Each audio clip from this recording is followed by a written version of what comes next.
At the end of PT, we see our protagonist step out into the streets of Silent Hill in a revelatory cutscene which is in fact entirely rendered in real time by the PlayStation 4 hardware. Sadly, the cutscene soon ends, and we never get to visit and explore those streets for ourselves, our experience having been rather limited mostly to the game's looping hallway. But what if there were a way to break out from that loop? Hello everyone, my name is Lance, and today we are going to escape from PT's endless hallway and step out into Kojima Productions' rendition of the streets of Silent Hill. After killing his family, the father hung himself.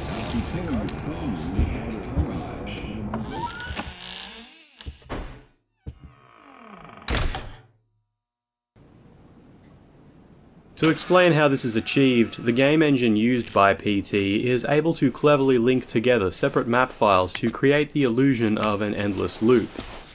By changing the code involved in this process, I was able to seamlessly connect PT's familiar starting room to the map file used for the ending cinematic. Unfortunately, this area is not meant to be traversed by the player character, and thus it has no collision information and we immediately fall through the ground. Interestingly, this causes Lisa to appear and reset the game.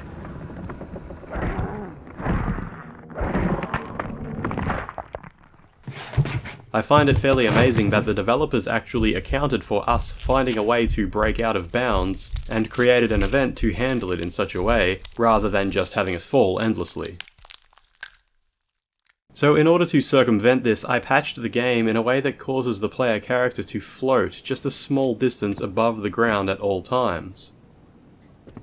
With this done, we can safely, for the first time ever, explore the streets of Silent Hill as they appear in PT.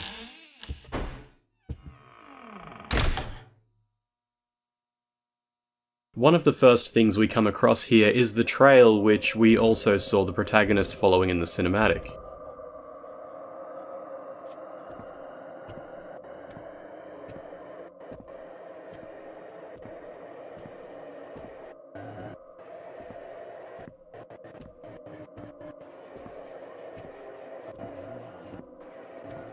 This ends in a small puddle, and the main open streets stretch out ahead of us.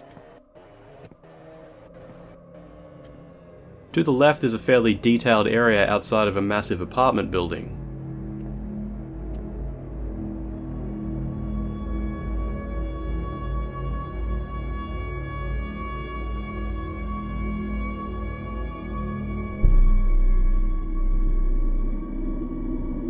Up on the highest level of the fire escape, we can even see a potted plant.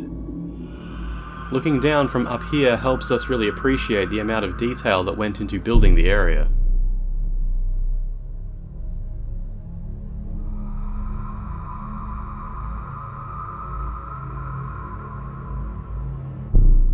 On the opposite side of the road is a fenced-off parking area with a few cars left unattended, among other things.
All throughout, the silhouette of water towers across the rooftops at night communicates Silent Hill's archetypical heavy and oppressive atmosphere.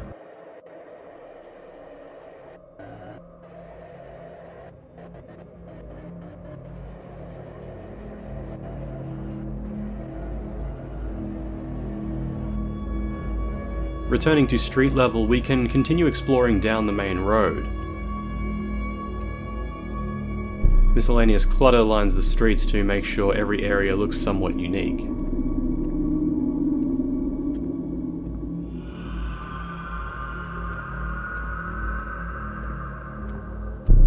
As is common in Silent Hill, there's a perpetual feeling of the entire world both being under construction and long since abandoned.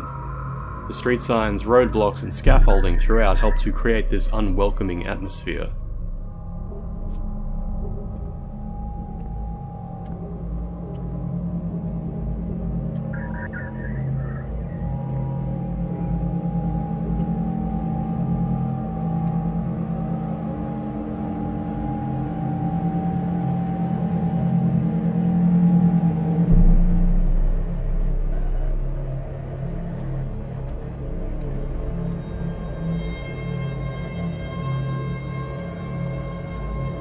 A larger, unique structure is placed up against the building on the other side of the road, with a potted plant sitting on top.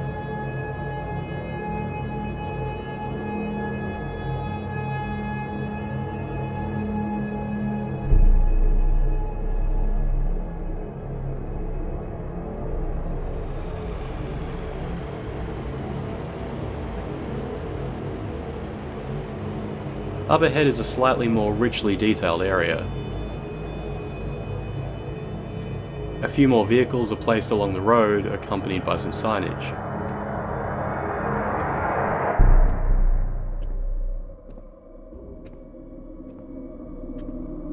Beyond this is some more plant life, from large trees down to tiny plants growing through the gaps in the pavement.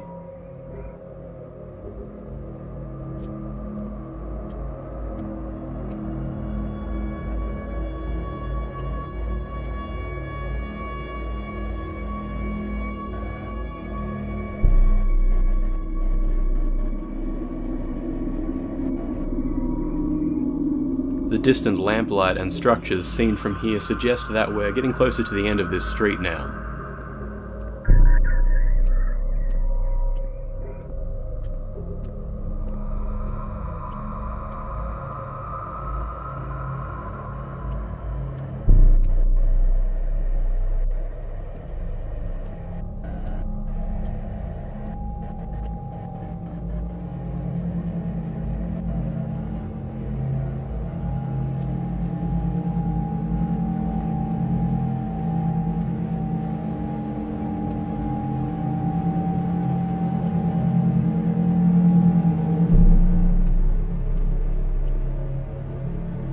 The pavement has a reflective element when the flashlight's beam hits it just right. The layout of each apartment building is somewhat unique as well, with the fire escapes and air conditioners being hand-placed to avoid repetition.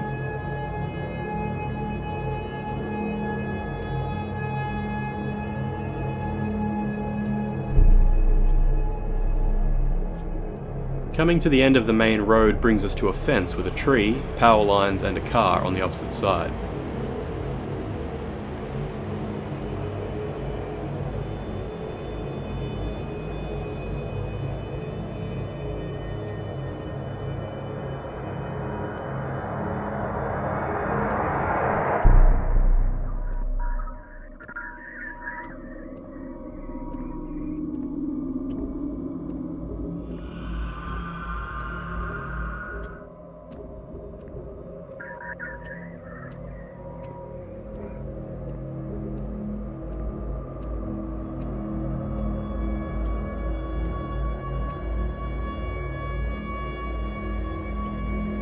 Crossing the road past this fence, there are simply more apartment buildings with decorative features similar to what we saw earlier.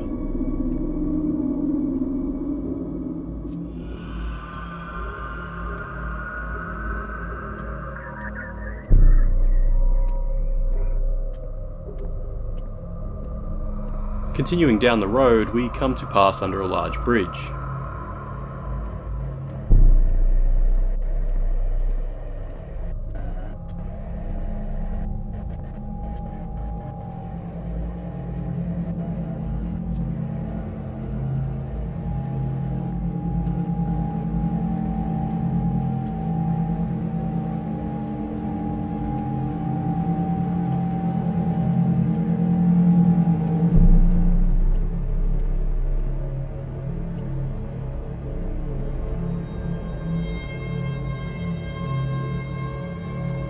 And finally, making our way through here brings us to the end of the area, with nothing further beyond.